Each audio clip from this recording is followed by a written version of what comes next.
Ok, on attaque. Parashat Vaetranan justement. Alors ce shiur est offert Leilou Nishmat, David ben Mesaouda, Gabriel ben Esther, René Chai ben Mazal, Mathilda Noya bat Angel. Et alors, Avraham ben Hanina. Avraham ben Hanina, Shalach le Bet Olamo. Pour la refoua shelema du Ravelia ou ben Elian, Naomi Simcha bat Rachel, Zari bat Phoebe, et Zivou Gagoun Vetar de Jenny bat Étoile, Michael ben Chantal, Yehuda ben Levana. Encore et toujours nos Chayalim, qu'Hachem il les ramène à la maison avec les Chatoufim en bonne santé, Bezrat Hachem. Et vous allez voir, il y a peut-être un remez dans notre paracha sur ce qu'on a vu cette semaine. On va voir, Bezrat Hachem, Bessia Tadishmer. Vaetranan. Donc on est, je le répète encore et toujours, on est au moment où Moshe prend la parole et s'adresse au Ham Israël. Et je ne vous cache pas que je vais prier qu'Hachem il fasse comme il a fait avec Moshe, qui va ouvrir sa bouche et c'est Hachem qui parlait. Pourquoi? Parce que ce shiur il est très compliqué. Donc j'espère que vous êtes en forme, moi je ne le suis pas. Il est compliqué et je voulais avoir du temps pour le relire un petit peu et il fallait qu'il y ait des embouteillages à l'entrée de la ville. Du coup, on y va on y va comme ça, Bezrat Hachem, Bezrat Hachem. Regardez, Vaetranan, Moshe, il implore à Kadosh Baruch Hu, c'est dans notre paracha que Moshe nous fait l'annonce, qui s'est battu corps et âme pour entrer en Israël. 515 tfilot, 515 tfilot, Hachem, laisse-moi entrer, laisse-moi entrer, laisse-moi entrer. Il y a un sefer qui s'appelle le Mégalé Amukot, je ne sais plus combien il a écrit, sur les 515 de Moshe, je crois qu'il a écrit la moitié. Il a découvert la moitié des tfilotes de Moshe. Il a écrit un sefer entier sur les tfilotes de Moshe qui s'appelle le Mégalé Amukot sur Parashat Vaetranan. C'est pour vous dire, c'est pas stam. Et à chaque fois, ça va dans tous les sens. C'est extrêmement, extrêmement compliqué. Ok. Ces 515 tfilotes, quand est-ce qu'elles ont commencé? Parce qu'il n'a pas tout fait en un jour. Il n'a pas tout fait en un jour, c'est pas possible. C'est trop long. C'est pas des petites filotes, s'il te plaît, laisse-moi, s'il te plaît, laisse-moi, s'il te plaît, laisse-moi, s'il te plaît, laisse-moi. C'est des argumentaires. En Égypte alors? Non, pas du tout. Parce qu'il n'était pas encore annoncé qu'il n'entrait pas. Mais quand Donc forcément, c'est après l'annonce, après la punition de Moshe Rabbeinu qu'il a pu commencer à prier. Nous, Chachamim, vous nous le dites, c'est simple, vous comptez, il y a 3 tfilotes par jour. Vous comptez que le Shabbat, on ne fait pas des tfilotes personnelles. Et bien, vous remontez jusqu'à la mort de Moshe, 515 tfilotes en arrière. Ça nous tombe, nous dit le Pnei Yehoshua, c'est pas mes mots. Ça nous tombe, tout Béav. Moshe Rabbeinu a commencé cette tfila le jour de tout Béav. Et depuis tout Béav jusqu'à sa mort, il n'a pas arrêté de prier tous les jours. C'est pas Stam. Tout Béav, pourquoi j'en parle? C'est une fête que j'adore. Alors, bien sûr, non, pas du tout, aucun rapport. Amavdil ben Kodesh Lechol. Les gens, ils en ont fait la Saint-Valentin juive. C'est pas du tout ça. C'est vrai que la Gemara raconte que c'était le jour des Shidduchim. Ok, c'est le jour des Shidduchim. Mais c'est pas la Saint-Valentin comme ils font les Goïm. Rien à voir, rien à voir. On faisait des rencontres ce jour-là, évidemment. Mais pourquoi je dis que c'est une fête que j'aime particulièrement? Parce que c'est une des fêtes dont on n'a pas encore le secret. Il est des fêtes, par exemple, l'exemple que je cite, que vous connaissez tous, c'est Tou Bishvat. Tou Bishvat, c'est quoi? Si vous remontez il y a de ça 5 ou 6 siècles, il n'y avait rien à Tou Bishvat. Rien du tout. Faisait pas Tachanoun, Zéou. Personne ne prenait les fruits. Il n'y avait pas un seder de Tou Bishvat. Il y a une Mara qui, gentiment, nous dit c'est un Rosh Hashanah, là, il la note. Ok. Ni plus ni moins. Ni plus ni moins. Aujourd'hui, Chaval al-Azman. Tout le monde fait un seder de Tou Bishvat, il y a des kavanotes de Kabbalah, etc. Quoi, ils n'avaient pas tout ça avant. Réponse que les Mekoubalim, ils avaient. Les très grands de la Torah, ils connaissaient. Mais ce n'était pas encore un jour qu'on a pu dévoiler sa grandeur. C'est pas encore ça. Tou Béav, pareil. La Gemara est dit, tu n'as pas de jour aussi joyeux, tu n'as pas de Yom Tov comme Kippour et Tou Béav. Kippour, bah sauf c'est un Yom Tov, halakha lemaaseh, même si c'est pas un Chag, c'est un Yom Tov. C'est un Moed alors. Ok, c'est pas pareil. Chag et Yom Tov, c'est pas pareil. Chag, c'est les Shalosh Regalim. Ok, ça vous connaissez, Pessar, Sukkot, Shavuot. Yom Tov, c'est les jours où on a une règle de Yom Tov. C'est un Moed alors. Si vous voulez, mais ça, il allait à la chod de Yom Tov, vous faites une adlakat nerot dessus, vous avez les interdits d'allumer la lumière, de faire. C'est là la chod de Yom Tov. Avec Kippour, non, je parle de Kippour, avec quelques interdits en plus. Maintenant, tout Béav, la Gemara le considère comme un Yom Tov, c'est pas un Yom Tov à la Chalemaase, mais à tout Béav, on ne fait pas Tachanoun. Personne ne fait Tachanoun à tout Béav. T'as pas un des jours aussi important dans le calendrier que Kippour? Kippour, je comprends. S'il n'y avait pas Kippour, on ne serait plus là. Mais c'est d'air, mais on n'a pas dit que c'est un des jours les plus importants. Ok? Mais on va parler de Tisha B'Av, ne vous inquiétez pas. Mais tout Béav, qu'est-ce qu'il y a ce jour-là? Bon, d'accord, on faisait des Shidduchim. La Gemara cite 2-3 choses. On arrêtait de couper le bois pour le Misbéar. C'est là les jeunes filles sortaient qui n'étaient pas mariées pour faire des Shidduchim. C'est là que on a autorisé la tribu de Binyamin à revenir parmi nous. C'est là qu'on a autorisé les mariages entre tribus, parce qu'avant on était un peu sectaire, on n'autorisait pas les mariages entre tribus. Mais c'est d'air. Et on va parler d'un autre événement, c'est celui qui m'intéresse tout de suite. Moshe Rabbeinu arrive le 15 du mois de Av et il se met à prier à Kadosh Baruch Hu. S'il te plaît, laisse-moi entrer en Eretz Israël. C'est le jour où Moshe il a compris que c'est maintenant qu'il faut prier. Pourquoi? Parce que juste avant, quelques mois avant, il a appris qu'il n'entrait pas. Alors une question toute simple. Quand il a appris qu'il n'entrait pas, ok, il savait qu'on était bientôt à la date d'entrée. Pourquoi? Parce qu'on la connaît la date d'entrée. On avait fauté avec les Meraglim. Jusque-là, Moshe comprend ce qui rentre. On va passer 38 ans dans le désert à peu près après la faute des Meraglim. Moshe pense qu'il rentre. Juste avant, Myriam meurt, Aaron meurt, mais juste avant, Myriam quand elle meurt, il y a la faute du puits. Et Moshe faute, il n'entrera pas. Donc on a quelques mois. On est à tout juste 1 an de l'entrée. On est boule à 1 an en réalité. Quand Myriam meurt, on est à 1 an de l'entrée en Eretz Israël. Moshe apprend à ce moment-là qu'il ne rentrera pas. Ok, bon, le jour où Hachem, entre guillemets, il est énervé. Ok, on laisse passer. On laisse un peu de temps, 1 jour, 2 jours. Après, tu commences à prier. Tu sais que tu n'as qu'1 an maintenant pour le convaincre. Tu n'as pas beaucoup de temps. Tu commences à prier. Moshe, il a prié quand? On était en Nissan, quand Myriam est morte. Il prie quand? En Av, 4 mois plus tard. Le 15 Av. Pourquoi il attend? 4 mois, tu as attendu avant de commencer les négociations? Regarde Marine Le Pen, elle a été exclue de l'élection. Le lendemain, elle a déposé une requête. Pourquoi? Parce qu'elle sait que c'est bientôt les élections. Elle a 2 ans devant elle. Tout de suite, elle dépose une requête. Qu'est-ce que fait? Une requête, pas une roquette. Ok? Mais quoi qu'il en soit, Moshe Rabbeinu, il fait quoi? Il attend 4 mois. Il dit, ça va, on a le temps. Et avec ça, il foire. Il n'a pas réussi, Rabotaï. 515 prières. Pourquoi t'attends? Alors, une réponse qu'on peut donner, et on va voir qu'elle n'est pas bonne, elle n'est pas complète du moins, c'est la dernière raison, le dernier événement qui s'est passé à tout Béav. Qu'est-ce qui s'est passé à tout Béav? On le sait, les Bnei Israël ont le 9 Av pleuré pour rien. On est arrivé devant Eretz Israël, Meraglim, on connaît l'histoire, ils ont dit on n'entrera pas, on veut pas. Hachem a dit vous pleurez pour rien, hein. Alors je vais vous donner une raison de pleurer ce jour-là. Le 9 Av a été élu jour le plus glorieux, entre guillemets. Tous les 9 Av, depuis ce jour-là, la génération du désert sait qu'il leur reste 40 ans à vivre. Et tous les ans, le 9 Av, il y a des morts. Donc qu'est-ce qu'ils font? Ils creusent leur tombe. Le 9 Av, tous les gens qui étaient visés par le décret creusaient leur tombe et ils dormaient la nuit dans leur cercueil. Ouais, c'est écrit Méphorach dans la Gemara. Et qu'est-ce qu'ils faisaient? Ils attendaient, ils passaient la nuit. Celui qui se réveille, il savait qu'il avait encore au moins 1 an. Ceux qui ne se réveillaient pas, alors tous ceux qui étaient réveillés, ils allaient l'ensevelir avec le sable qui avait été posé. Il n'y avait pas, en fait, une moyenne, il y avait 15 000 morts par an. Le 9 Av. Tous les 9 Av, on pleurait pour ça. On arrive la dernière année. Arrive le 9 Av. Qu'est-ce que tout le monde fait? Ils creusent.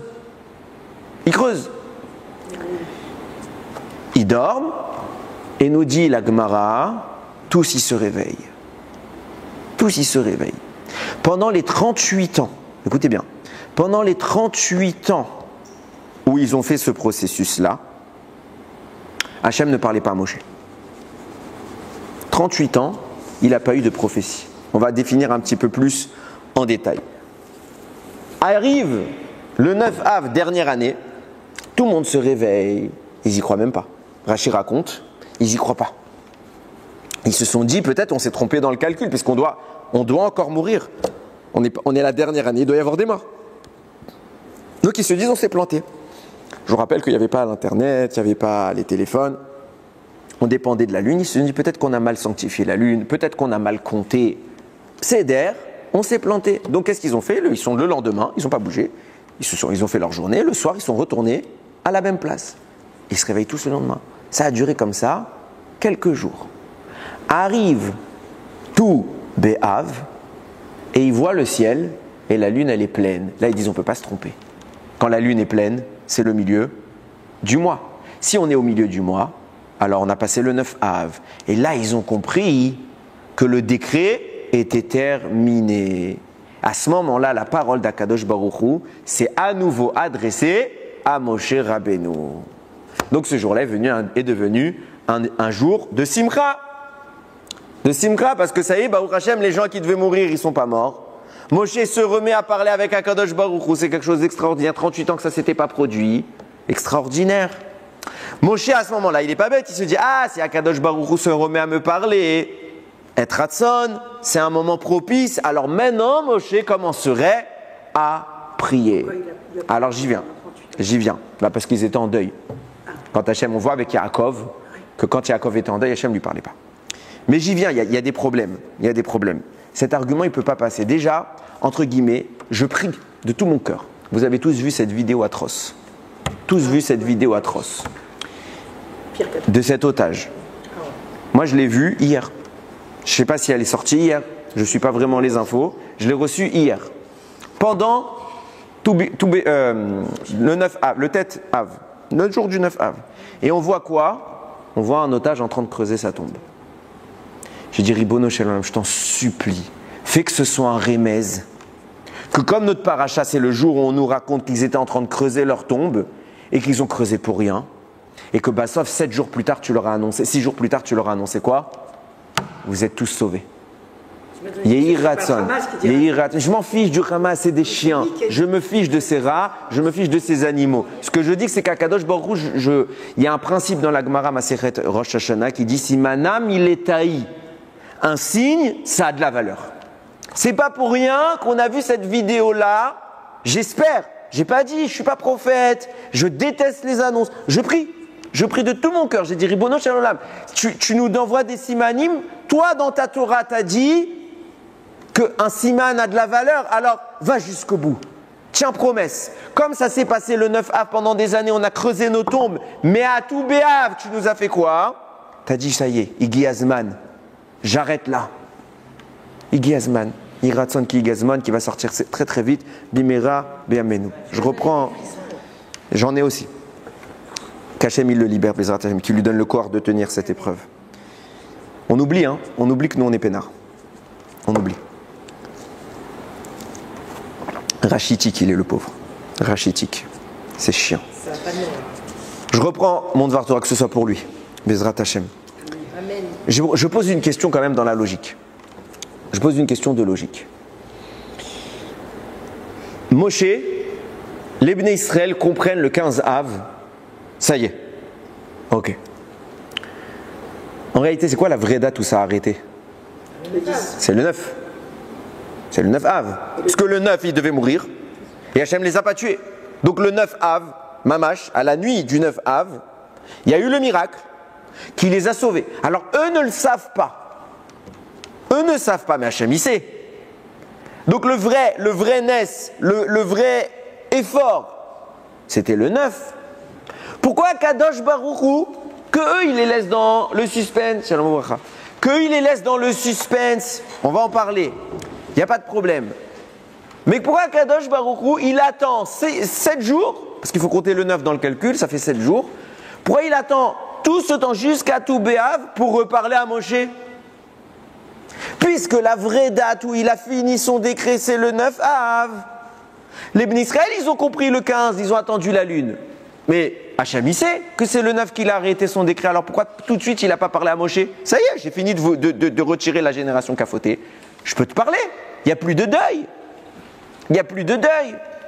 On pourrait revenir comme avant. Pourquoi il attend? C'est ça que je vous ai dit. Certes, Moshe le 15 Av, il a compris qu'il y avait quelque chose. Mais ce n'est pas un vrai argument d'attendre jusqu'au 15 Av. Il aurait dû au moins attendre depuis le 9 Av. Et je vais dire plus que ça.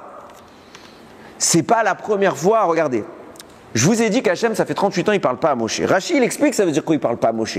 Parce que, certes, c'était une période de détresse. Il y a des morts. C'est un décret. Ce n'est pas une période joyeuse. On est dans l'exil du désert. Ok. Ben, ce n'est pas la première fois dans l'histoire qu'on est dans des détresses et qu'Akadosh Baruch Hu parle malgré tout à des prophètes. Quand il y a eu le Chorban Habayit, la destruction du temple, on avait encore des prophètes qui ont prophétisé.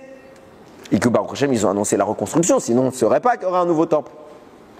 Donc, c'est pas ce qu'empêche Hachem. D'autant plus que c'est quoi cette attitude de dire que Hachem ne parlait plus à Moshe?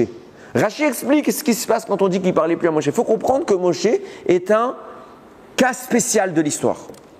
Moshe, quand il parle à Dieu, c'est à rien, mais strictement rien à voir avec les autres prophètes.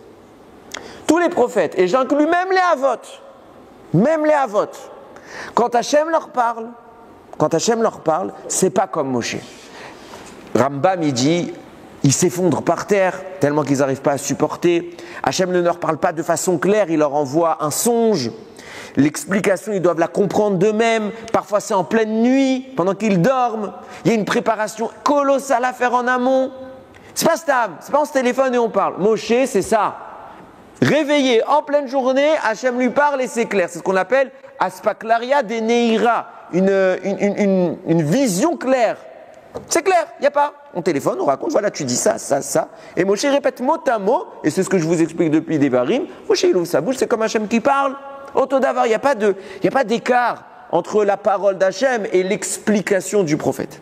Tous les autres, c'est distant. C'est la fameuse histoire avec Myriam, qu'elle a fait du Lachon Hara sur Moshe Rabbeinu. Et Akadosh Baruch Hu lui a expliqué, mais vous n'êtes pas dans le même monde.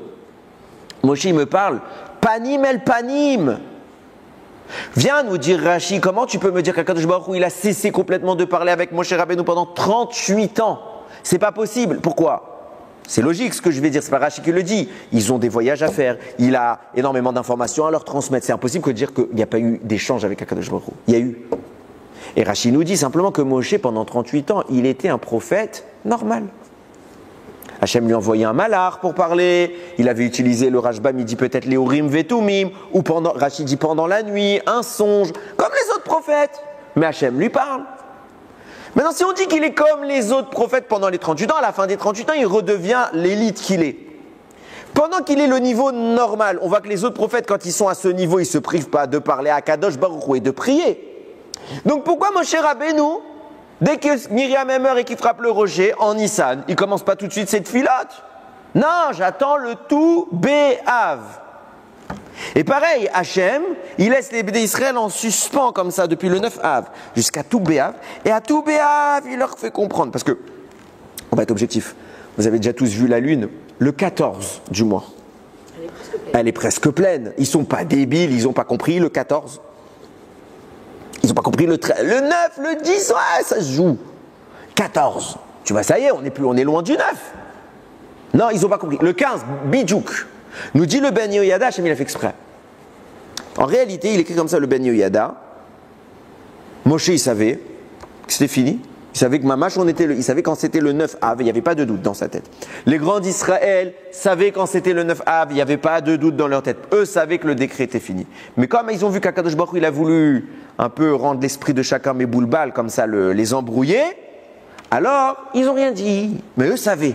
Si tu sais que la vraie date c'est le 9 Av, pourquoi t'attends le 15 Av? En secret pris, tu gagnerais combien de tfilotes? 3 fois 7. T'enlèves Shabbat, ok? 3 fois 6, ça ferait 18 filotes. Il lui en manquait une, il y est arrivé. J'avais bien dit, Maspik, tu t'en vas. Une, il y est arrivé. Ah, t'aurais gagné, pourquoi t'as pas attendu? T'as attendu. Il y a quoi ce jour-là? C'est pour ça que je vous dis, j'adore cette date, parce que c'est une date qui n'est pas dévoilée, mais elle contient combien de sodotes, combien d'années en année. À chaque fois, je me dis, Ribono Shalom, on va trouver quelque chose de nouveau, et on trouve un match quelque chose de nouveau. J'étais en stress cette année, pourquoi? Parce que hier, c'était Tisha B'Av. On n'a pas le droit d'étudier pendant Tisha B'Av, on peut étudier que les choses tristes. Donc je ne pouvais pas étudier ça parce que ce que je vais vous dire, Bezrat Hashem, c'est très joyeux. Donc je ne pouvais pas étudier ça. Donc d'habitude, mon shiur, je le prépare le dimanche et je l'écris le lundi. Donc si je ne peux pas le préparer le dimanche, je me suis dit soit j'annule, soit je fais un ancien. Qu'est-ce que tu veux? J'aurais pas le temps et de préparer et d'écrire. Ras d'Hachem, j'ai commencé un petit peu avant Shabbat. J'ai galéré.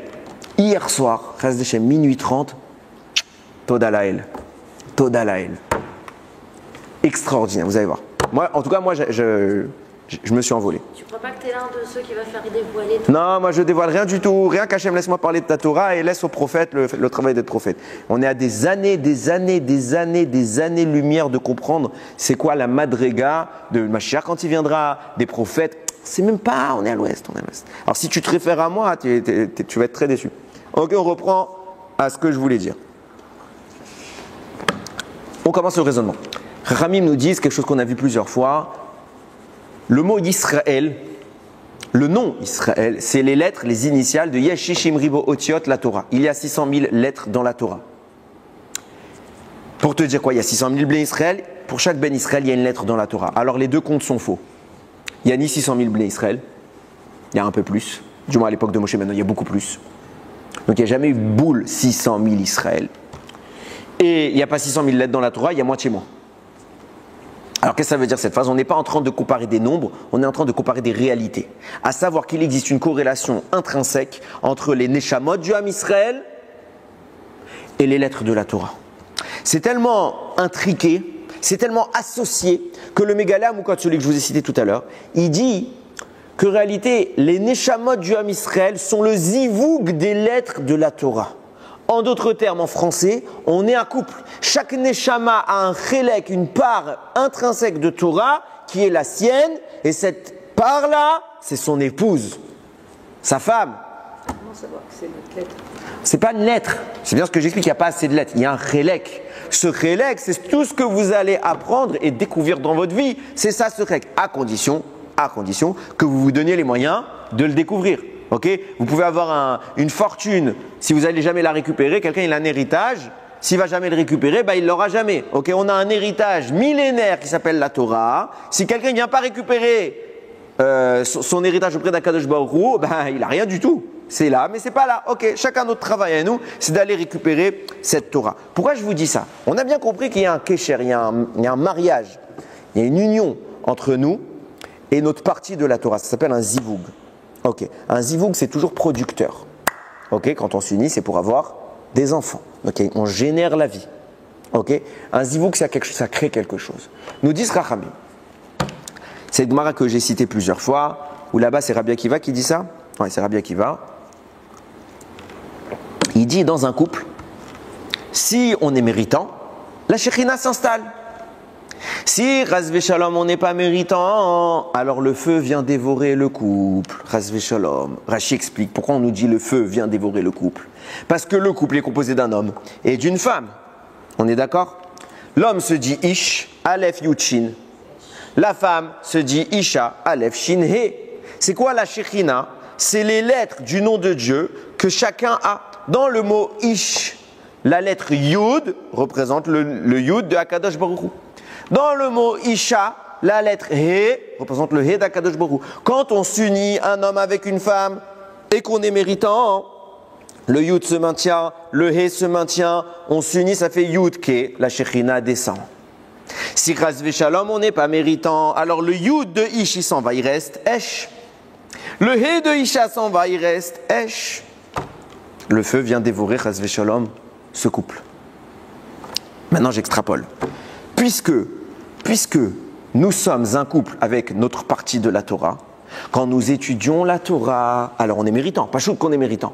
Donc qu'est-ce qui s'installe chez nous, à titre individuel? Quand je m'assois, que je vois un Sefer Torah, je fais l'Imouda Torah, alors la Shekhinah descend, le Yud de l'homme s'installe et le He du féminin s'installe et la Shekhinah est présente. Ce qui vous explique pourquoi la Gemara nous enseigne Masechet Brachot que depuis la destruction du Beth Amikdash, Akadosh Baruch Hu n'a dans ce monde que les Arba Amot de celui qui étudie la Halacha. Quand une personne elle vient, elle ouvre un sefer et elle fait l'imouda Torah, alors la Shekhinah vient s'installer à côté de lui. Pourquoi? Parce qu'il est lui, il est l'homme qui a le Yud. Et sa Torah, c'est sa femme, il a cette union qui se produit, qui elle a le He, Yud, qui est la Shekhinah est présente. Le Limouda Torah est le seul point de repos d'Akadosh Baruch Hu depuis qu'il a détruit sa maison, pour nous sauver. Il y a un zivouk qui s'opère. Ok, on continue. Retenez bien cette information. Deuxième information. Nous disent Chachamim, Masechet Rosh Hashanah. Non, si, Masechet Rosh Hashanah. Akadosh Baruch Hu, il a créé dans le monde Nun, Sha'are, Bina. 50 portes de la Bina, 50 portes du savoir, de la connaissance. Il les a toutes confiées à Moshe Rabbeinu, sauf une. Il est arrivé à la 49e porte. C'est pour ça qu'on dit dans le Tehillim, il lui manquait un peu de Elohim. Un peu. Il était presque à la dimension du divin, la connaissance parfaite du divin. Il lui manquait un peu. Vient nous dire le Harizal, non. Moshe, il a eu les 50 portes. Seulement au moment du veau d'or, qu'est-ce qui s'est passé? Hachem lui a retiré la 50e porte. C'est pour ça qu'il lui a dit l'air raide, va-t'en et descends. L'air Gematria, 50 raide, descends, tu étais à 50, maintenant tu descends d'un palier.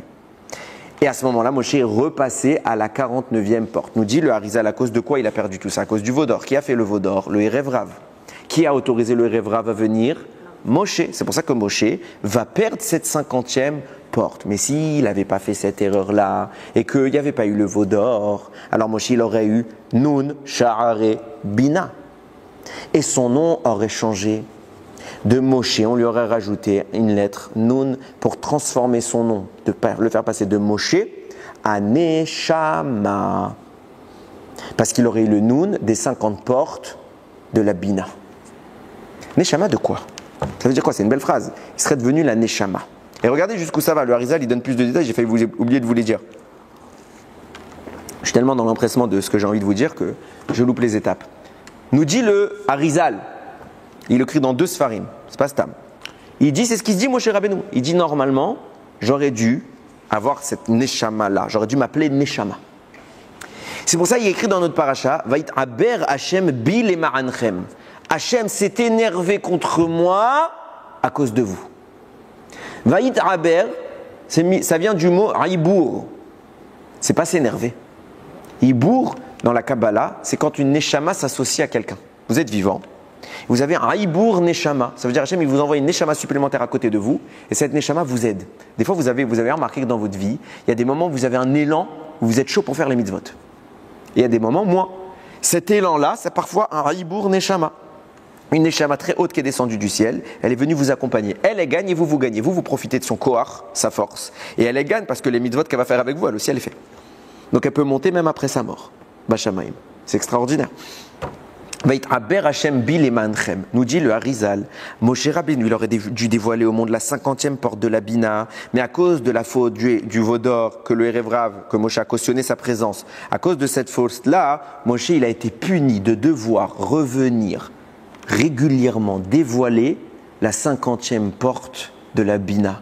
Vait Aber, Hashem m'a associé à chacune des générations à venir de l'histoire en m'imposant de revenir pour dévoiler au Talmidei Chachamim la 50e porte de la Bina. C'est pour ça que nous dit le Harizal, prenez cette phrase où Moshe leur fait la réprimande. Vait Aber, Hashem, bil et ma'anchem. Hashem s'est emporté contre moi. Il m'a demandé de faire un Ibour Neshama, de revenir toutes les générations. Vous prenez les initiales Vav, Vaïtaber, Yud, Hashem, Bi, Bet, Les Maranchem, Lamed. Ça vous fait les initiales de Yovel.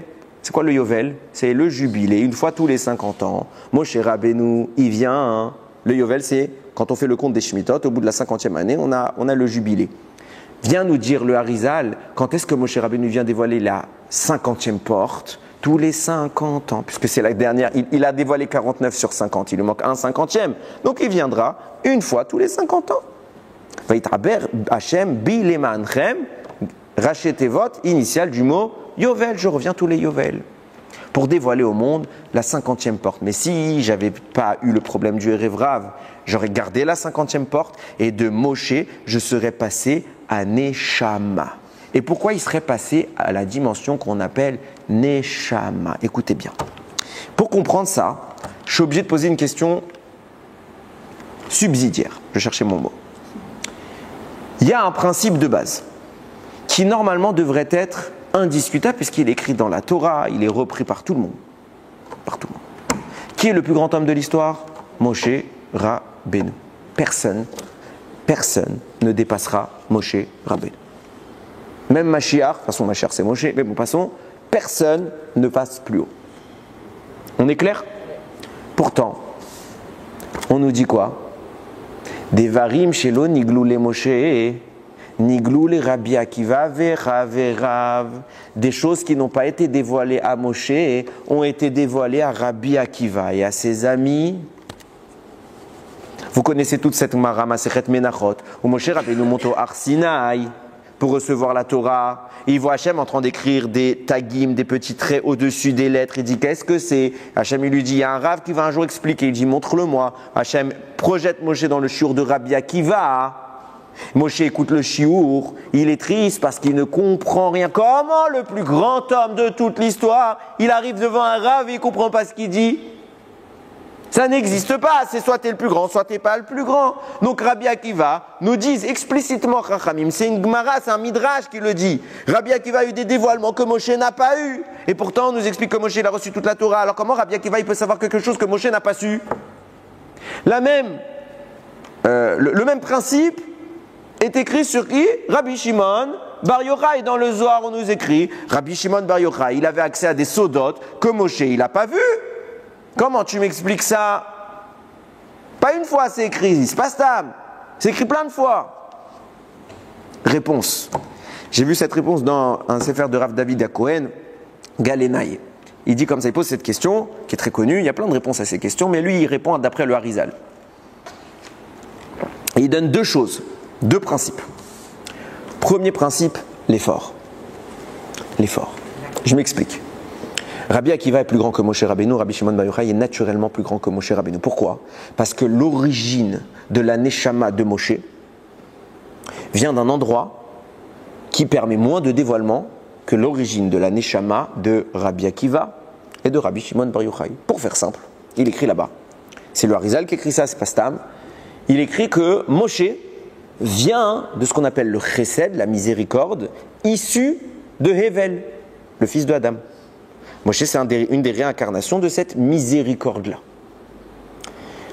Rabbi Akiva vient de la rigueur de Caïn. C'est quoi la différence entre la rigueur et la miséricorde? La miséricorde doit connaître une limite. Toujours. Pourquoi? Parce que si Akadosh Baruch Hu, il était Kulo Rahman, il est Kulo Rahman, mais s'il ne plaçait pas une limite à cette expression de la Rahmanout, alors ce serait le balagan. Si tu es trop gentil avec tes enfants, tu les laisses faire tout ce qu'ils veulent. Alors ils font ce qu'ils veulent. À la fin, ça devient des meurtriers. Pourquoi? Parce qu'on leur a jamais dit qu'il y avait quelque chose de mal. On leur a jamais imposé la notion de limite. Donc la miséricorde doit être limitée. La rigueur n'a pas besoin de limite. Pourquoi? Elle se révèle telle qu'elle est. Ça veut dire que quand quelqu'un il est coupable d'une sentence, il prend sa sentence.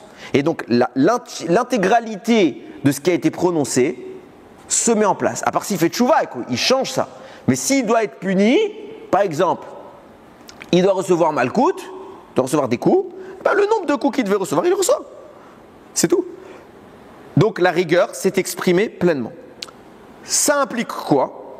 Ça explique que quand vous avez une neshama qui vient de cette dimension qui est la miséricorde, eh ben vous connaissez une limite. Parce que la miséricorde est toujours limitée. C'est un endroit qui va cacher son expression. Tandis que quand vous venez d'un endroit où la rigueur s'exprime, la limite est moins présente. Explique comme ça le Harizal. La Neshama de Rabbi Akiva qui vient de la rigueur de Caïn pouvait accéder à un dévoilement beaucoup plus libre que la Neshama de Moshe Rabbeinu qui vient de la miséricorde de Hevel.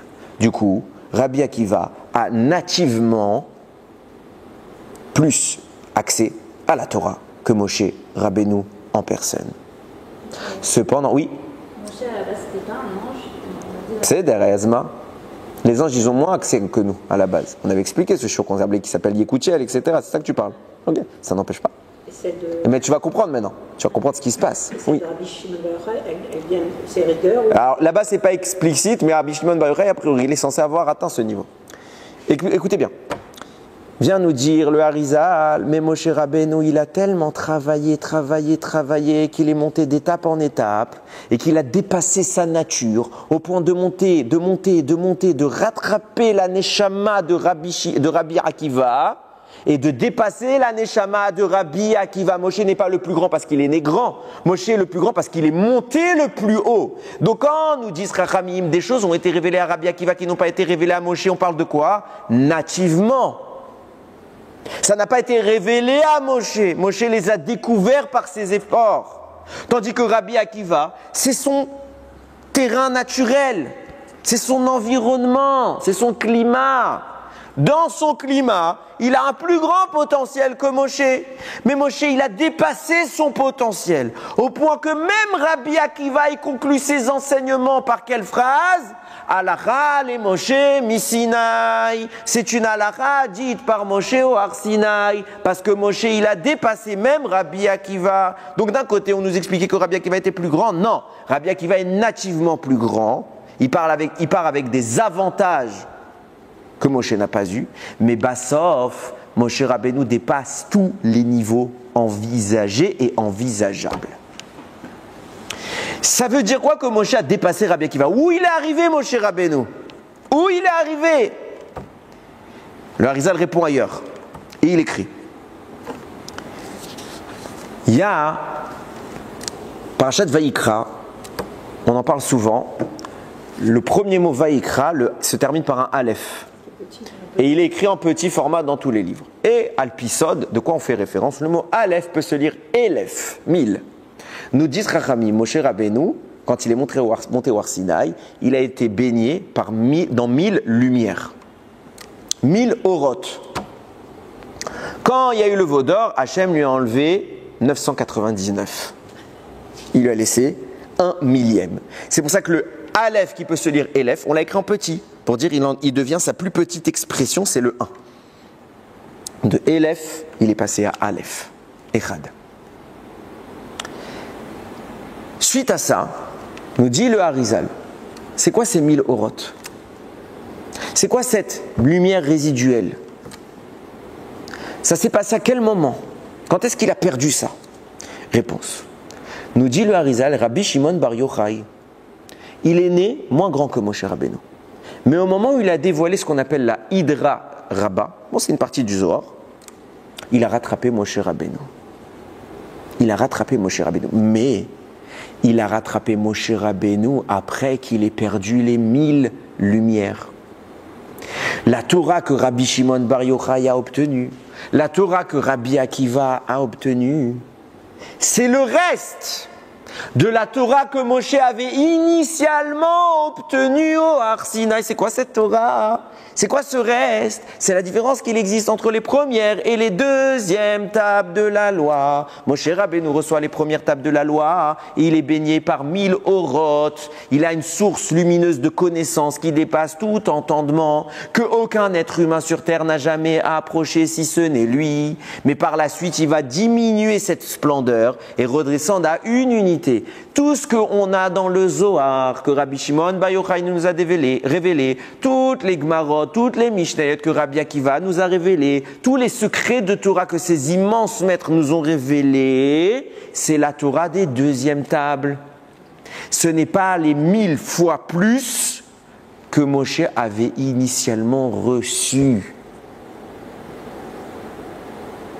Ils ne sont donc pas à même d'envisager la madriga de Moshe. Il faut savoir que Moshe Rabbeinu récupérait cette lumière-là une fois par semaine. Tous les Shabbats, Moshe Rabbeinu redevenait le Moshe Rabbeinu de Matan Torah.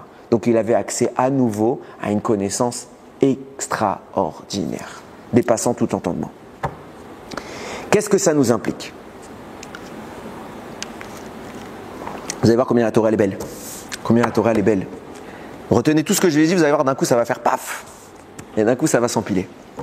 Nous dit le Harizal. Akadosh Baruch Hu s'appelle Hachem. Yud Ke Vav Ke. Mais ce nom est temporaire. Parce qu'en réalité, le nom final d'Akadosh Baruch Hu n'est pas Yud-Ke Vav-Ke. Qui nous dit ça? Zecharia, le prophète, qui nous dit, dans une phrase que tout le monde connaît, parce qu'on la récite tous les jours dans Alenu les Shabéach, on la récite 3 fois par jour, Vaya Hashem le Melech al Kol haaretz, et à la fin des temps, Hashem sera le roi sur toute la terre. Bayom Haou, ce jour-là, Yiyeh Hashem Echad ou Shmo Echad. Hashem sera un et son nom sera un. Parce qu'aujourd'hui, son nom est deux, entre guillemets. C'est quoi son nom est deux? Aujourd'hui, son nom c'est Yud-Ke Vav-Ke. Donc il y a une première partie qui s'appelle Yud-Ke, il y a une deuxième partie qui s'appelle Vav-Ke. Mais à la fin des temps, son nom ce sera Yud-Ke, Yud-Ke. C'est pour ça que nous dit Zecharia, Yiyeh Hashem. Hashem, ça deviendra Yiyeh Yud-Ke. Yud-Ke, c'est pas mes mots, c'est écrit dans le Harizal. Parce que mon beau-père à chaque fois il me dit d'où tu sors tous ces trucs-là. Donc je répète, si vous voulez, c'est écrit Harizal. Je vous lis Otzrot Chaim, Shara Brudim, chapitre 3, page 18b. Ok, vous dites pas j'invente, vous pouvez vérifier, il a écrit plusieurs fois. Donc, le Harizal nous révèle, à la fin ce sera Yud-Ke 2 fois. En état, il manque quelque chose à la deuxième partie du nom d'Akadosh Baruch Hu, donc c'est Yud-Ke, la première partie elle est là, mais à la deuxième partie c'est Vav-Ke. Qu'est-ce que je vous ai dit moi tout à l'heure? Je vous ai dit quand on étudie la Torah, on fait un zivoug entre le masculin et le féminin, entre les neshamot et les lettres de la Torah. Quand Moshe Rabbeinu est venu au moment de Matan Torah version 2, alors il n'a pas pu tout enseigner, il a dévoilé un petit peu de Torah. Et il vient une fois tous les 50 ans nous compléter cette Torah-là, parce qu'il n'a pas pu la préserver. Donc 2 minutes. Notre Neshama fait un zivoug, une union avec la Torah, notre chélek de la Torah. Donc il y a un Yud et il y a un He. Mais ce chélek qu'on a aujourd'hui, cette partie, cette dimension de la Torah qu'on a aujourd'hui, c'est quoi? C'est les deuxièmes tables. Une fois que Moshe aura terminé de nous donner toute cette Torah des deuxièmes tables, il va pouvoir entamer de nous donner la Torah des premières tables. C'est pour ça qu'il s'appellera Neshama, parce qu'il aura donné le Nun, Sha'ar et Bina, il redevient Neshama. Et lui, il va opérer un zivoug, deuxième union, avec les premières tables que nous, jusqu'à maintenant, on n'a pas pu faire cette union. Et quand je fais une union, qu'est-ce qu'il y a? Il y a Yud et il y a He. Donc il y aura le Yud qui est des premières tables. Le Yud qui est des deuxièmes tables. Pourquoi? Parce que union d'Ebn Israël avec les deuxièmes tables. Union de Moshe Rabbeinu avec les premières tables. Ça vous fait Yud Ke Vav Ke. Bayom Haou, en ce jour-là, Yiyeh sera le nom d'Akadosh Baruch Hu à la place de Hashem. Et il sera Echad ou Shmo Echad. Je t'écoute. Elle est tard avant, je suis désolé. On a calculé, c'est quand le prochain Yovel? Je ne l'ai pas en tête, mais bon, tu peux faire le compte. Hein. Bah, c'est simple. Vas-y. 6000 c'est le dernier, t'enlèves 50, t'enlèves 50, t'enlèves 50. Quoi? Non, tu passes par le dernier, mais... Ça a commencé depuis le début de l'histoire. Ah, donc c'est simple, le prochain Yovel, ce sera en 5800. Oui. Non, c'était à chaque Yovel, Moshe... Pas physiquement, il dévoile des choses. Oui. Ok, je reprends ce que je disais. Viens de nous dire, Chachamim, on continue, regardez jusqu'où ça va aller. Faut pas que je perde mon fil, pendant que je l'ai encore. Viens de nous dire, Chachamim, quelque chose de merveilleux. Vous savez que les 12 mois de l'année sont une combinaison kabbalistique des lettres qui composent le nom d'Akadosh Baruch Hu, celui actuel, Yud Ke Vav Ke. Ok? Donc vous combinez les lettres et ça vous fait des variations du nombre. Il y a 2 fois la même lettre, donc ça enlève quelques variations. Chaque mois, il a sa combinaison. La combinaison qui correspond au mois de Av s'appelle Havaya, Hevav, Yudke. D'ailleurs, quand on veut parler d'Hachem, pour ne pas prononcer son nom, dans la Torah, on dit Havaya. Le Shem Havaya. Celui-là, on a le droit de le dire. Mais la combinaison qui correspond, nous dit le Bnei Issachar, la combinaison qui correspond au mois de Av, c'est Havaya. Et il explique, il dit c'est pour ça que le mois de Av, il a un côté schizophrène. La moitié du mois de Av, c'est la tristesse. L'autre moitié du mois de Av, c'est la simcha. À partir de tout Béav, il y a une permutation. Pourquoi? Parce que vous regardez les lettres qui composent ce nom. Il y a 4 lettres. Havaya, Hevav et Yudke. Yudke, c'est à l'endroit. Dans l'ordre des lettres. Le Yud, il est avant le He. Par contre, dans la deuxième moitié du nom, normalement, ça a dû être Vav He. Et là, on a quoi? He Vav. Havaya. He Vav Yudke. Donc, quand vous prenez les 2 moitiés, il y en a un qui s'exprime avec la formulation des lettres qui est convenable, un qui s'exprime en lettres inversées. En Kabbalah, on appelle ça Or Yachar, Or Choser. La lumière qui va droit et la lumière qui fait demi-tour. C'est pour ça que d'un côté, c'est droit. et d'un côté c'est en marche arrière. Quand c'est en sens droit, c'est la miséricorde. Quand c'est en sens inverse, c'est la rigueur. Donc puisque les deux premières lettres qui correspondent à la première moitié du mois sont en sens inverse, alors la rigueur s'installe au mois de Av, les 15 premiers jours. Et on est dans une période triste, dangereuse, de malédiction, de souffrance, etc. Mais quand arrive la deuxième moitié du mois, à partir du 15, du tout Béav, alors on repart en hors rosaire, on repart à l'endroit. Donc le mois se scinde entre une partie triste et une partie joyeuse. Quel est le signe astrologique du mois de Av? Le lion. En hébreu, le lion se dit Arié. Sauf que nous dit le Tiferet Yehonatan, à la base, ce mois-là était un mois de malédiction. Il n'aurait pas dû s'appeler Arié, il aurait dû s'appeler Ara, la malédiction. Aleph Resh He. Seulement Akadosh Baruch Hu lui a rajouté un Yud pour faire Arié. Et ce Yud-là a transformé la deuxième partie du mois en béni. C'est sympa. Qu'est-ce que ça veut dire? Qu'est-ce que Chachamim essaye maintenant de nous expliquer? D'où il vient ce Yud? Écoutez bien. Vous avez peut-être entendu ce midrash qui dit que les lettres de la Torah, les lettres de l'alphabet, se sont plaintes à Akadosh Baruch. Elles sont montées, elles se disent pourquoi tu n'as pas créé le monde par moi? Par quelle lettre Hachem aurait dû créer le monde? La première lettre de l'alphabet, Aleph. Or la Torah commence par un Bet, Bereshit. Donc là, Aleph, il est venu voir Hachem, il a dit c'est pas sympa. Tu m'as mis en première, pourquoi tu ne te sers pas de moi en première? Hachem lui dit c'est pas grave, tu as raison. Mais j'ai une raison pour ça, je t'ai gardé pour un événement plus grand que Bereshit. Quoi? Matan Torah. Matan Torah, je commencerai par toi. Et je dirai Anochi Hashem Elokecha Sherotetzira Meretz Mitzraim. Je suis Hashem ton Dieu qui t'a fait sortir d'Égypte, le premier des 10 commandements. Et là, j'utiliserai bien le Aleph. Ça va, t'es soulagé? J'avais une raison, j'ai pas fait les choses pour rien. Le même Midrash quelques lignes plus loin. Il dit la lettre Aleph est venue se plaindre auprès d'Akadosh Baruch Hu. Pourquoi tu n'as pas créé le monde en commençant par Aleph? Je t'ai déjà répondu là-haut, mais c'est pas grave. Hachem lui dit, je ne pouvais pas. Il donne une autre raison. Il dit Aleph, c'est la lettre qui entame le mot Arour, maudit. Je ne pouvais pas créer le monde avec la malédiction. Alors j'ai préféré choisir la lettre qui commence le mot Baruch, béni. Donc j'ai utilisé le Bet pour créer Bereshit. Venez, on croise les deux infos. Si on dit que le Aleph incarne la malédiction et qu'Akadosh Baruch Hu ne veut pas s'en servir pour initier quelque chose, alors comment ça se fait qu'il s'en est servi pour initier la Torah? Anochi Hashem Elokecha. Tu viens de me dire que c'était la malédiction. Tu as mis la malédiction sur l'étape de la loi? Tu plaisantes? Réponse, la malédiction n'existe que quand il n'y a pas de Torah.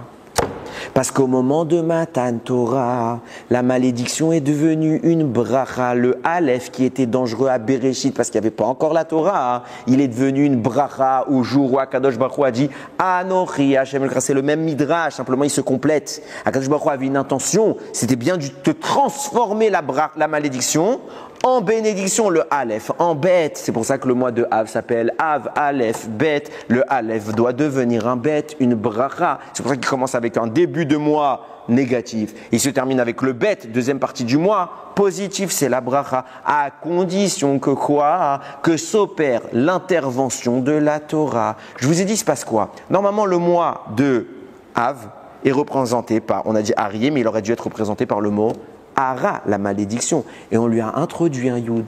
C'est quoi ce Yud? C'est quoi ce Yud? C'est la même notion que le Aleph qui se transforme de la malédiction à bénédiction. Pourquoi? Parce que le mot Aleph peut se lire Elef. Et quand Moshe Rabbeinu introduit les 1000 lumières de Matan Torah, alors la malédiction du Aleph, qui normalement Akadosh Baruch Hu n'en voulait pas pour créer le monde, se transforme en bénédiction. De là commence à se dessiner une réflexion extraordinaire de Moshe Rabbeinu. Qu'est-ce qui se passe? Pourquoi il y a un Yud qui rentre dans Ara pour faire Arié? Parce que quand on étudie la Torah, Moshe il a transmis la Torah au monde. Les 1000 Orot, il venait pour les donner. Moshe Rabbeinu, c'est le masculin. La Torah en question, c'est le féminin. Le masculin, il apporte quelle lettre? Dans Ish et Isha, il apporte le Yud. Donc le masculin a introduit un Yud pour rejoindre un He, pour faire descendre la Shekhinah, comme on a expliqué, j'espère que vous me suivez. Donc de Ara, vous rajoutez un Yud, ça vous fait Arié, et ce Yud-là, qui vient incarner le Limoud à Torah de Moshe Rabbeinu, est venu adoucir la malédiction et en faire une bénédiction. Et le mois de Av a au début une source négative, Chorban Habayit, toute la période de Ben Hametzarim, qui à partir du 15 Av commence à révéler un changement pour s'orienter vers la bracha. Ce changement-là, c'est les 1000 orot que Moshe Rabbeinu essaye à Matan Torah de réintroduire dans le monde. De là, on commence à constater quelque chose d'intéressant. Vient nous dire le Harizal, une des raisons pour lesquelles Akadosh Baruch Hu refuse à Moshe de rentrer en Eretz Israël, c'est quoi? Moshe Rabbeinu dit, Ribono shel olam, il y a une tonne de mitzvot que je peux faire en Eretz Israël que je n'ai pas pu faire. Hachem lui dit, ça sert à rien. Ça sert à rien. Pourquoi? Encore une fois, c'est le Harizal qui écrit ça. Tu es plus grand qu'Eretz Israël. Tu n'as rien à gagner.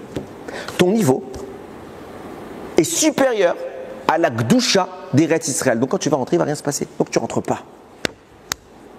Je ne comprends pas. Bon, c'est connu cet argument du Harizal, il est repris par plein de commentateurs. Mais je ne comprends pas quelque chose, une question que personne ne pose, enfin, du moins que je n'ai pas vu. Deux problèmes. Et alors? Israël est plus petite que Moshe. Le désert aussi, il était plus petit que Moshe. On n'a pas un péché Hachem, Moshe, de rentrer au désert. On n'a pas dit, ah, le désert, il n'a rien à t'apporter, donc tu rentres pas. C'est pas un argument. C'est pas parce que c'est plus petit que toi que tu n'y vas pas. Ça fait quoi que ce soit plus petit que toi? Deuxième point, beaucoup plus grave. Quand il y aura Mashiach, il y aura l'événement qu'on attend tous, Triat, un métier, quoi, Moshe ne revient pas? Moshe va revenir. Et on va tous aller où? En Israël. Qu'est-ce qu'il a gagné, Moshe? Si Israël est plus petit que Moshe Rabbeinu, qu'est-ce qu'il a gagné à revenir Baolam Hazé, Moshe Rabbeinu? C'est plus petit que lui. Alors reste là-haut, il n'y a que là-haut que c'est plus grand. Quoi, non? C'est par rapport au peuple. Mais on s'en fiche du peuple. Moshe, il n'a rien à gagner. Il va apporter quoi? Nous, on a un intérêt de grandir parce qu'on va aller dans un endroit plus haut que nous. Le but pour progresser, c'est de se confronter à quelque chose de plus grand que toi. Donc il y aura Eretz Israël. Pourquoi tu me renvoies, Moshe Rabbeinu? Miskin, il a rien. Hachem lui dit, t'as rien à y gagner. T'as rien à gagner là-bas. Si tu me dis que c'est que pour nous, c'est d'air. Tu peux attendre que nous on grandisse et on rejoigne Moshe Bashamaim. Qu'est-ce qu'on a gagné? Mashiach, au début, ce ne sera pas Moshe, ce sera après Moshe. Au début, c'est David Améla, c'est le Mashiach ben David. Ok. Mashiach, il va faire le travail. J'ai pas besoin que Moshe revienne et qu'il soit spectateur et qu'il nous regarde, qu'il dise, ah, qu'est-ce que c'est nul. J'ai rien à faire ici. Je m'ennuie. C'est comme si tu prends un élève qui est en fin de cycle et retrouve au CP. Ah, qu'est-ce que je vais faire au CP? J'ai rien à apprendre, je connais tout. Voilà ce que Hachem il va faire. Et tu me dis que Moshe Rabbeinu, Yashir Moshe, il chantera parce que même Moshe Rabbeinu il va revivre et il va rentrer en Eretz Israël. Qu'est-ce qu'il va faire en Eretz Israël, Moshe? Tu viens de me dire qu'il n'a rien à manger là-bas. De là, tu es obligé de comprendre que Moshe il avait une intention en voulant entrer en Israël. C'est qu'il voulait gagner quelque chose. La Kedusha était trop grande. À qui? À Moshe. Et bien donc pourquoi il reviendrait après? D'accord, mais après, c'est les Bnei Israël et tout le. La terre, elle est plus grande ou plus petite? Harizal, il dit plus petite. Donc, Moshe va aller où? Il n'y a pas un endroit sur terre qui est plus grand qu'Israël. Ok, il va aller où? Réponse. On est obligé de dire que si Moshe Rabbeinu, il dit à Kadosh Baruch Hu, je veux rentrer. Et Hachem lui dit, mais tu ne peux pas rentrer, ça ne sert à rien. Et que Moshe, il insiste. C'est qu'il a un projet en tête. Il y a quelque chose de plus grand. Il existe deux dimensions en Eretz Israël. Le Eretz Israël que maintenant il y a, Hachem lui dit, tu n'as rien à gagner. Mais Moshe ne parle pas de ce Eretz Israël-là. Ce Eretz Israël-là, c'est le monde qu'on connaît aujourd'hui, qui est géré par quoi? Yud, Ke, Vav, Ke, le nom d'Akadosh, Baruch Hu. Mais Moshe Rabbeinu, il veut arriver à l'époque où ce sera plus Yud, Ke, Vav, Ke, il veut Yud, Ke. Et dans cette dimension-là, qui est la dimension où il retourne aux premières tables de la loi, oui, il a quelque chose à gagner. Même Moshe Rabbeinu, donc il prie à Kadosh Baruch Hu, Ribono shel olam, laisse-moi entrer en Eretz Israël et pas faire descendre un Israël tel qu'on le connaît, mais faire descendre le Eretz Israël dans son expression la plus intense. Et ça, Hachem lui dit, Ravlach, non c'est trop.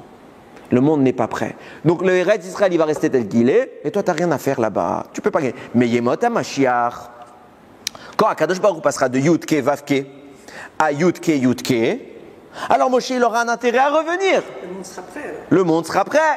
Et Moshe, il va gagner quelque chose. Donc oui, il sera intéressé à venir. Et oui, il voudra rentrer en Israël. C'est ça que Moshe Rabbeinu, il prie à Kadosh Baruch Hu. Il dit, je veux voir ce Eretz Israël là. Et c'est quoi ce Eretz Israël là? Écoutez bien ce qu'ils écrivent, Chachamim. Quand, c'est le Shlach Kadosh qui dit ça. Il dit, quand est-ce que Yud Ke Vav Ke va devenir Yud Ke Yud Ke? Au jour où Akadosh Baruch Hu fera descendre son troisième Beth Amikdash. Quand le troisième Beth Amikdash sera de ce monde, on passera de Yud Ke Vav Ke à Yud Ke Yud Ke. Et là, Moshe Rabbeinu, c'est pour ça qu'il a prié, laisse-moi faire venir pas le premier Beth Amikdash, pas le deuxième Beth Amikdash, fais-moi venir le Beth Amikdash, celui qui est dans le ciel, celui qui sera éternel. C'est pour ça qu'il est au futur, le nom d'Hachem. Yud Ke Vav Ke, ça veut dire que c'est un futur, il y est, il sera pour toujours. Pas il a été, il est et il sera. Non, il sera éternel. J'étais hier, minuit, et là ça m'a fait tilt. J'ai dit Ribono Shel Olam, je suis obligé de partager ça. J'étais en train de réfléchir comme ça. Je dis Ribono Shel Olam, il y a un problème. Chachamim nous disent que dans le calendrier, on a Shalosh Regalim. Enfin, c'est pas Chachamim, c'est la Torah, qu'est-ce que je dis? La Torah nous parle de Shalosh Regalim. Pessah, Shavuot, Sukkot. En réalité, il y a un quatrième fête. C'est Shmini, Atzeret, qui est une fête à part entière. Seulement, elle ne s'est pas encore révélée pleinement en tant que fête parce qu'il n'y a pas eu d'événement à Shmini Atzeret. Mais il y aura un événement. Je vais tout de suite vous dire c'est quoi. Pourquoi il n'y a pas tout de suite, il n'y a que les trois premières et il n'y a pas la quatrième dimension? Parce que les quatre fêtes, qu'on va appeler les quatre Regalim, correspondent aux quatre lettres du nom d'Akadosh Baruch Hu. Yud, Ke, Vav, Ke. Ok, quatre fêtes, quatre lettres. C'est pas dur. Ces quatre fêtes et ces quatre lettres correspondent à quatre personnages. Avraham, Yitzhak, Yaakov et David Améler, qui sera l'incarnation de Shmini Atzeret avec Moshe Rabbeinu, mais on va rester sur David pour l'instant. Donc Yud, Ke, Vav, Ke, Pessah, Shavuot, Sukkot, Simchat Torah, alias Shmini Atzeret, Avraham, Yitzhak, Yaakov, David ou Moshe. Ok? Vous suivez jusque-là? Très bien. Maintenant qu'on a ça à l'esprit, on va avoir d'autres fêtes plus tard. Parce que ces quatre-là, pourquoi il y a quatre? Parce que Chachamim nous disent, c'est les quatre pieds, les quatre piliers du trône d'Akadosh Baruch Hu. Donc il y a la Kadosh Baruch Hu, il y a ce qui supporte Akadosh Baruch Hu de sa présence dans le monde. Donc comme il y a quatre piliers, il n'y en a pas plus, on ne va pas en créer des nouveaux. Okay, donc Avraham, Yitzhak, Yaakov et David qui doit à la fin s'introduire, qui correspondent à Yud, Ke, Vav, Ke, qui correspondent aux quatre fêtes. C'est pour ça qu'on les appelle des Regalim, des pieds. Shalosh, Regalim, trois pieds ça veut dire.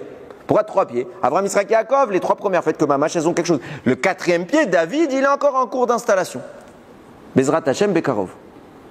Maintenant, il y a un problème. J'étais en train de poser la question, je dis mais à la fin des temps, on nous a promis quatre autres fêtes. Qui nous les a promis? Encore Zecharia, celui qui nous a dit que le nom d'Hachem ce sera Yud Ke Vav Ke, il va passer à Yud Ke Yud Ke. Il nous annonce, il dit Kohamar Hachem Tsevaot. Ainsi il parle Hachem, le Dieu des armées. Tzom Arevi, le jeûne du quatrième mois. Vetzom Achamishi, le jeûne du cinquième mois. Vetzom Hashevi, le jeûne du septième mois. Vetzom Arasiri, le jeûne du 10e mois. Donc en français, le 10 Tevet, le 17 Tammuz, le 9 Av et le jeûne de Guédalia, en Tishri. Yiyé levet Yehuda les Sasson ou le Simcha deviendront pour la maison de Yehuda des moments de joie et d'allégresse. Ul Moadim Tovim. Ce seront des Moadim, des Yom Tov. C'est pourquoi on ne fait pas Tachanun Tisha B'Av. Parce que les Hatid Lavo c'est Yom Tov. Ve'emet ve'ashalom, et avou et la paix, et la vérité et la paix s'aimeront. Les Hatid Lavo, on a quatre nouvelles fêtes. Je me dis, Ribono Shel Olam, on a déjà les quatre piliers. Ok? On a déjà les quatre personnages. On a déjà les quatre lettres. Tu vas les mettre où? Il manque des. Je vois quoi? On va rajouter quatre piliers? On va rajouter quatre personnages? Il se passe quoi? Il se passe quoi? Et là, ça m'a fait tilt, Ribono Shel Olam. J'ai dit, je ne sais pas si c'est vrai ce que je vous dis, c'est des Bédéré Refchar, c'est moi qui pense comme ça, mais c'est un beau remèze. Vous n'avez pas remarqué qu'il y a une faute dans le pasouk? Une faute gravissime. Je relis le pasouk. Koamar Hashem Tsevot. Ainsi parle Hashem, Dieu des armées. Tzom Areviv et Tzom Achamishiviron, Tzom Hasheviv et Tzom Asiri. Le 4e, le 5e, le 7e, le 10e, le jeûne de tous ces mois-là. Yé les Bet Yehuda, les Sasson ou le Simcha, ce seront pour. Ah! Il y a un problème de conjugaison. Il y a écrit, je traduis. En français, ils ont mis seront, ces 4 jeunes-là, seront des fêtes. Mais il n'y a pas écrit seront. S'il y avait écrit seront, il aurait fallu qu'il y ait écrit yiyou. Là, il y a écrit yiyé, sera. Les 4 jours de jeûne, en français, ça fait les 4 jours de jeûne sera un Yom Tov. On a un problème. Comment ça se fait qu'il y a écrit yiyé et pas yiyou? Je suis en train de réfléchir comme ça, je dis, bon, c'est quoi la réponse? Je dis, viens, on va compter. Pourquoi Hachem, il a précisé le numéro du mois? Premier mois, 4e mois. Deuxième mois, 5e mois. 7e mois, 10e mois. 4 plus 5, 9. Plus 7, 16. Plus 10, 26. Nom de Dieu. Yudke, Vavke. Qu'est-ce qu'Akadosh Baruch Hu est en train de te dire? Ces 4 jeunes-là, nous a dit le Shla Akadosh, quand est-ce que le nom Yudke, Vavke va devenir Yudke, Yudke? Quand le Beth Amikdash va arriver. Pourquoi on fait ces 4 jeunes-là aujourd'hui? C'est des jours de deuil. Parce qu'on est en train de faire le tikkun de la destruction du Beth Amikdash. Comment tu passes de Yudke, Vavke à Yudke, Yudke? Tu dois rajouter combien de points? Yud c'est 10. He c'est 5. Vav c'est 6. He c'est 5. Ça vous fait 26. Yudke, Yudke, ça vous fait 30. Il manque combien entre 30 et 26? 4. Il manque 4 dimensions. Viens, Kadosh Baruch Hu, viennent les Chachamim t'introduisent 4 jeunes pour faire un tikkun du moment où on va passer de Yudke, Vavke à Yudke, Yudke. Et il se passe quoi? 4 jeunes viennent connoter l'état actuel en cours de réparation, le tikkun, et ça vous fait 26, parce que 26 est en cours de réparation. Et vient, Zechariah te dit, pas yiyou. Yiyé! Ces 4 jeunes-là deviendront, ces 4 jeunes-là qui représentent Yudke, Vavke, deviendront yiyé! Il te le crie noir sur blanc. Il aurait dû dire yiyou, ça n'existe pas une faute d'orthographe pareille. Pourquoi il a écrit yiyé? Pour te dire que les 4 jeunes qu'on est en train de faire chaque année viennent pour s'associer aux 4 fêtes qui viennent représenter Yudke, Vavke. Et à la fin aussi, ils seront des fêtes. Pourquoi? Parce qu'ils vont élever Yudke, Vavke à Yudke, Yudke. Et là, le 3e Mashiach, il arrive. Le 3e Beth Amikdash, pardon. On peut dire aussi le 3e Mashiach à ce moment-là. Donc ce seront des Yom Tov. Et il se passe quoi à ce moment-là? Extraordinaire. Puisqu'à ce moment-là, puisqu'on passe de Yudke, Vavke à Yudke, Yudke, ça veut dire qu'on récupère la lumière de Moshe Rabbeinu qu'il a perdue. Pourquoi? Parce qu'on avait dit qu'il y avait 2 unions. Les Bnei Israël avec les 2e tables, ça vous fait Yudke. Et Moshe Rabbeinu avec les premières tables, ça vous fait Yudke. Pour que Moshe puisse s'unir avec les premières tables, il faut qu'il redevienne ce qu'on appelle Neshama. Donc il revient avec la pleine connaissance et les 1000 Orot. Donc il accède aux premières tables, et Aleph qui s'exprime sous forme de Elef, 1000, et qui transforme la malédiction en bénédiction. Le mois de Av doit s'inverser. Pourquoi? Parce que le mois de Av commence par Aleph, qui est une malédiction, et il termine par Bet, qui est la bénédiction. On est d'accord? Quand le Aleph devient une bracha, ça veut dire que le sens premier, c'est que dès le début, on est la bracha. Et grâce à la bracha, la malédiction elle-même, elle est effacée. Donc vous aurez d'abord Bet en premier et Aleph en deuxième. Ça vous fait beau.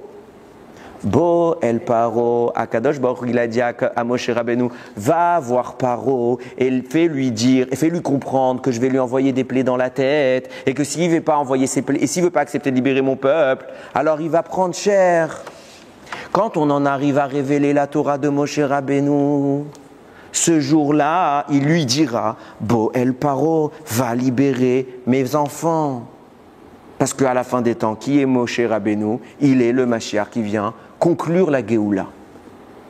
Mashiach ben Yosef, Mashiach ben Yassif, ben David l'entame, Moshe la termine. Bo El Paro, quand tu vas être en mesure d'exprimer tes 1000 lumières, alors Bo El Paro. Viens, Moshe Rabbeinu comprend tout ce que je suis en train d'expliquer là, bien évidemment qu'il a compris 1000 fois mieux que nous. Et il se dit, je ne vais pas prier le 9 Av, Parce que le 9 Av, au moment où Moshe est encore vivant, qu'est-ce qu'il y a? C'est la klala, c'est la malédiction, c'est le Aleph. Il attend la transition, le jour du 15 Av. Le jour où on passe de la première moitié à la deuxième moitié. Le jour où le Aleph de Harour, de maudit, il passe à Bet de Barour, de béni. Le jour où Moshe Rabbeinu sait qu'il y aura cette transition de Yudke Vavke vers Yudke Yudke, qu'il y a le retour des 1000 Orot. C'est ce jour-là qu'Akadosh Baruch Hu se remet à parler à Moshe. Panim el panim, face à face. Moshe Rabbeinu, il comprend pourquoi Kadosh Baruch Hu jusqu'à maintenant, depuis le 9 Av, il peut me parler. Il me parle pas parce qu'on est dans la notion de la malédiction. Mais quel est le jour où Kadosh Baruch Hu, je vais ouvrir à nouveau ma bouche et sa voix va sortir? C'est le 15 Av où c'est revenu. Pourquoi? Parce qu'on est dans la deuxième partie du mois qui a la capacité d'inverser la tendance. C'est la pleine lune. C'est la pleine lune, mais c'est surtout le Zman où Akadosh Baruch Hu transforme le mal en bien, le Chorban Amigdash en Binyan Bet Amigdash, la destruction en construction. C'est pourquoi Moshe Rabbeinu comprend quelque chose d'extraordinaire que la Torah nous a dit depuis longtemps. C'est quoi le troisième Bet Amigdash, Rabotai? C'est quoi la différence entre le premier et le deuxième? Et le troisième, on dit ça n'a rien à voir. Bayom Haohi Hashem Echad, il y aura les 1000 Orot. Moshe, il parle ce jour-là, la voix d'Hachem sort. Parce que la première fois qu'Akadosh Baruch Hu, il a demandé un Mishkan, il n'a pas demandé des murs. Il a dit quoi? Ve'asuli Migdash. Ils vont me faire un sanctuaire. Veshachanti betocham, et je vais résider parmi eux. Chachamim ne disent pas parmi eux. Betocham, à l'intérieur d'eux. Qui est le personnage qui a eu la chance de résider la présence d'Akadosh Baruch Hu à l'intérieur de lui? Moshe Rabbeinu. Quand est-ce que c'est revenu? Le jour de Tou B'Av, la présence d'Akadosh Baruch Hu, elle est retournée dans sa bouche. Il est devenu la Neshama de la Torah. Il dit si Akadosh Baruch Hu, il se remet dans ma bouche, il est en train d'exprimer quoi maintenant Akadosh Baruch Hu? La dimension du troisième, Bet Amigdash, Iliazman Leitpalel, est venu le moment de prier. Parce que si on est entré dans la dimension du troisième Bet Amigdash, qu'Akadosh Baruch Hu, il veut bien me parler depuis ma bouche, c'est la vraie définition, c'est la vraie destination. Alors maintenant je prie, avant je ne peux pas prier. Pourquoi? Parce qu'Akadosh Baruch Hu, il ne veut pas rentrer. Mais le 15, Tou B'Av, c'est le jour où Akadosh Baruch Hu est retourné parler depuis Moshe Rabbeinu comme il était au début, dans sa dimension de base. C'est le jour où l'interdiction d'entrer en Israël est devenue une permission. Alors Moshe Rabbeinu il dit si Akadosh Baruch Hu permet au Ham Israël, si Akadosh Baruch Hu remet sur moi la dimension du troisième Bet Amigdash, peut-être que je peux rentrer. Parce que le 15 Av, Tou B'Av a cette capacité-là qui n'est pas encore dévoilée dans le monde et que Moshe a su percevoir. Je vous dis pourquoi j'aime bien cette fête en particulier, parce que c'est une fête terrifiante de puissance, mais elle est discrète. On ne la connaît pas encore. C'est à nous de la révéler. Le moment où on parle et c'est Hachem qui parle. On parle et c'est Hachem qui parle. Et ça, ce ne sera pas que Moshe Rabbeinu, ce sera nous. Veshachanti betocham, en eux. Le Bet Amigdash, ça doit être nous.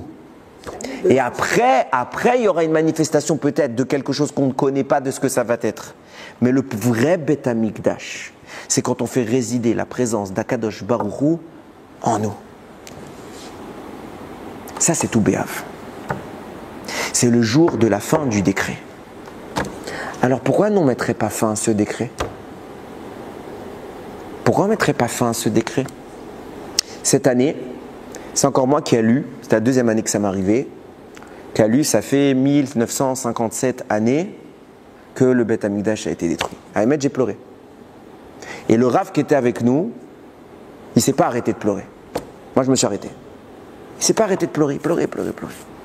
Et le lendemain, il nous a expliqué, il a dit, vous savez aussi pourquoi j'ai peur? Pas que le Chorban Habayit. Parce que le Chorban Habayit, c'est le début, mais on est toujours dans le Chorban Habayit. Ce qui s'est passé le 7 octobre, c'est la suite. C'est la suite. C'est la même chose. Peut-être à moindre échelle, parce qu'il y a encore plus de morts à l'époque du 9 Av. Mais on n'est pas en train de faire la concurrence des morts. c'est la même chose. Et combien aujourd'hui, vous allez dans les hôpitaux, et il nous raconte très souvent, parce que lui, malheureusement, il doit souvent aller à l'hôpital, il dit combien vous voyez de soldats handicapés à vie, sans compter ceux qui sont morts. Des morts qui sont plus jeunes que moi. Ils sont plus jeunes que moi. Ils n'ont même pas encore vécu.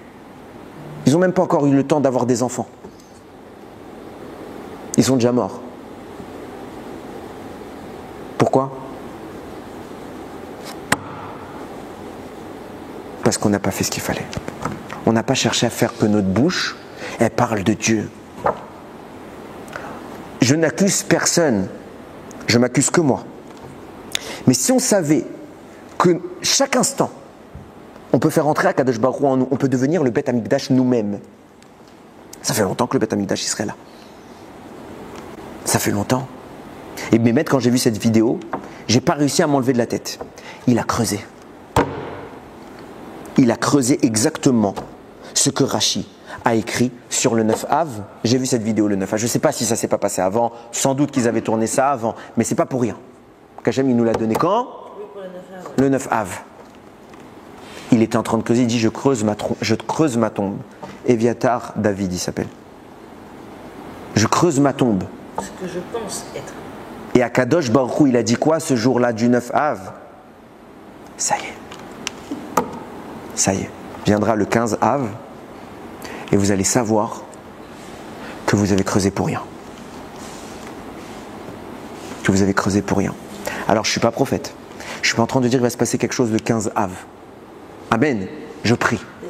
Je prie qu'il se passe quelque chose le 15 Av. En plus, cette année, le 15 Av est cumulé à Shabbat. Est cumulé à Shabbat. Ma chère ne vient pas Shabbat. Ma chère ne vient pas Shabbat, c'est écrit dans ma Sechet Iruvin. Ma chère ne vient pas Shabbat. Mais les sources Bashamaim, les choses qui se passent dans le ciel, il va se passer quelque chose. Forcément, tous les 15 Av, il se passe quelque chose. Tous les Shabbats, il se passe quelque chose. Tu fusionnes les deux, ça va se passer quelque chose de plus grand. Quoi? Est-ce que ça va tout de suite apporter ses fruits? On prie. On ne fait pas d'annonce. Parce que les annonces, ça ne marche pas depuis 5785 ans. Donc ça ne sert à rien les annonces. Je ne fais pas d'annonce. On prie. Il y a un moment dans le ciel qui est propice. On prie que cette vidéo-là, où il a creusé, il va sortir nous dire j'ai creusé pour rien, je me suis allongé, je me suis relevé. J'ai cru que j'allais partir, mais je suis en vie. Il y en a déjà assez qui sont partis. Il y a assez qui sont partis. Igiyazman. Et on voit que Béhémet, il est en train de se passer quelque chose d'évident dans le monde. On voit que de toute façon tout le monde est contre nous, c'est pas nouveau. Mais on est retourné à la maison. On est retourné chez nous. Qui a prédit ça? Que des dingues qu'on a appelés des prophètes. Aujourd'hui, il y a quelqu'un, il vient, il se proclame prophète. Qu'est-ce qu'on lui dit? Va à l'hôpital psychiatrique. Mais si vous prenez ces mêmes personnes-là et vous analysez rationnellement ce qu'ils ont dit, on devrait tous leur dire va à l'hôpital psychiatrique. Ils ont dit que le peuple qui a été dispersé aux quatre coins de la planète et que la terre de ce peuple c'est devenu un désert, il reviendra des quatre coins de la planète et transformera ce désert en forêt. Tous ces produits. Alors, soit c'était des psychopathes, soit c'était vraiment des Névi'im. On voit que ça y est. Et qu'est-ce qu'il a dit à Kadosh Baruch Hu? Il a dit hey, la terre elle m'appartient, je la donne à qui je veux. Alors vous pouvez toujours vous mettre contre nous. C'est pas grave. Il suffit que nous on exprime Hachem et que de sa bouche sorte, au travers de notre bouche, je suis le maître du monde, je fais ce que je veux. Et si le maître du monde on lui laisse sa place, alors le roi décide. Le problème, pourquoi Kadosh Baruch Hu ne fait pas encore ce qu'il veut? Parce qu'on ne lui laisse pas la place pour faire ce qu'il veut. Et croyez-moi, ce qu'il veut, c'est pas la mort. C'est pas la mort. Ce qu'il veut, c'est nous rendre Eretz Israël. Ce qu'il veut, c'est reconstruire son Beth Amikdash. Ce qu'il veut, c'est qu'il y ait de la lumière. Ce qu'il veut, c'est qu'il y ait de la Torah. Mais pour qu'il fasse ça, il faut qu'on accepte que ce soit lui le roi. Bayamaou, ce jour-là, Yiyé, son nom deviendra complet. Hachem Echad ou Shmo Echad. Yiratson, qu'on ait le srout de voir de nos yeux tous les Ratoufim rentrer à la maison avec des soldats en bonne santé, que Akadosh Baruch Hu il termine cette histoire, les gamerés, et qu'on regarde le ciel, on va entendre un grand chauffard sonner d'abord l'audition, après la vision. On va d'abord entendre une belle mélodie, Akadosh Baruch Hu va sonner le chauffard, on va regarder le ciel, Et là où il y a un petit truc doré là, qui est pas très joli, il y aura Bezrat Hashem un Beth Amikdash qui va s'installer et la Gdusha, la vraie Gdusha, la vraie proximité avec Akadosh Baruch Hu, elle reviendra dans ce monde. Baruch Adonai Leolam, Amen ve Amen.